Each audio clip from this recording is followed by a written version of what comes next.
4 டாஸ்க்கோட score போர்டும் இப்போ வந்துருச்சு, கிடச்சிருச்சு. நான் உங்களுக்கு சொல்லிடுறேன். இப்போ நம்ம லைவ்ல ஒரு டாஸ்க் ஓடிட்டுருக்குல்ல, அந்த டாஸ்க்கோட ஸ்கோர் டீட்டெயில்ஸ் நான் சொல்லிடுறேன் உங்களுக்கு.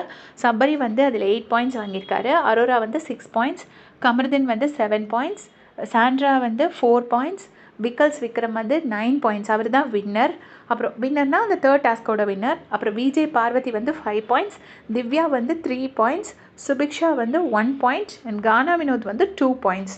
இது இந்த தேர்ட் டாஸ்க். இப்போ அந்த சுற்றி பசில் சால்வ் பண்ணுறாங்கல்ல, அந்த டாஸ்கோட டீட்டெயில்ஸ்.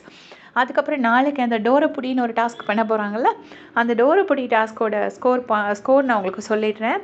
சபரி வந்து 9 பாயிண்ட்ஸ், அரோரா வந்து 5 பாயிண்ட்ஸ், கமருதீன் வந்து 8 பாயிண்ட்ஸ், சாண்ட்ரா வந்து 7 பாயிண்ட்ஸ், விக்கல்ஸ் விக்ரம் வந்து 1 பாயிண்ட். அதனால தான் அவர் டாப்பில் கூட வரல. அப்புறம் விஜய் பார்வதி வந்து 6 பாயிண்ட்ஸ், திவ்யா வந்து 2 பாயிண்ட்ஸ், சுபிக்ஷா வந்து 4 பாயிண்ட்ஸ் அண்ட் கானா வினோத் வந்து 3 பாயிண்ட்ஸ்.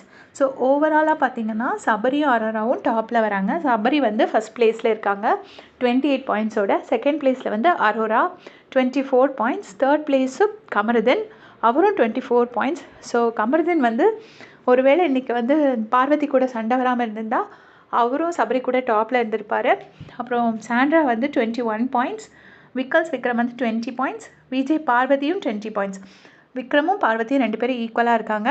அது ஏன்னா விக்ரம் வந்து நாளையோட டாஸ்கில் ஃபஸ்ட்டு எலிமினேட் ஆகிடுவார். ஸோ நம்பர் 1 ஆனனால அவர் ஒரு பாயிண்ட் ஆனனால அவர் 20 பாயிண்ட்ஸ் தான் வாங்கியிருக்காரு.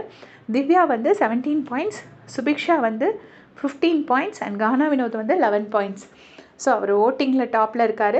ஆனால் அவருக்கு வந்து டிடிஎஃப்பில் வந்து பாயிண்ட்ஸ் கம்மியாக இருக்குது. எப்படியும் டிடிஎஃப்க்கும் இதுக்கும் சம்மந்தம் கிடையாது. பட் ஸ்டில் டிடிஎஃப் வாங்குறதுங்கிறது ஒரு சந்தோஷம், அவங்க கஷ்டப்பட்டு விளையாடும்போது. ஸோ இது வந்து இப்போதைய நிலவரம் தான். இன்னும் 2 டாஸ்க்கோ ஒரு டாஸ்க்கோ வைப்பாங்க. அது அவங்களோட ஃபேவரட் ஸ்டாப்பில் வர்றது வரைக்கும் வைப்பாங்க. யார் வின் பண்ணணும்னு நினைக்கிறாங்களோ வின் பண்ணும்போது அவங்க அதை முடிச்சிருவாங்க. ஸோ இதை பற்றி நீங்கள் என்ன நினைக்கிறீங்கன்னு மறக்காமல் கமெண்ட் செக்ஷனில் சொல்லிட்டு போங்க. தேங்க்ஸ் ஃபார் வாட்சிங்.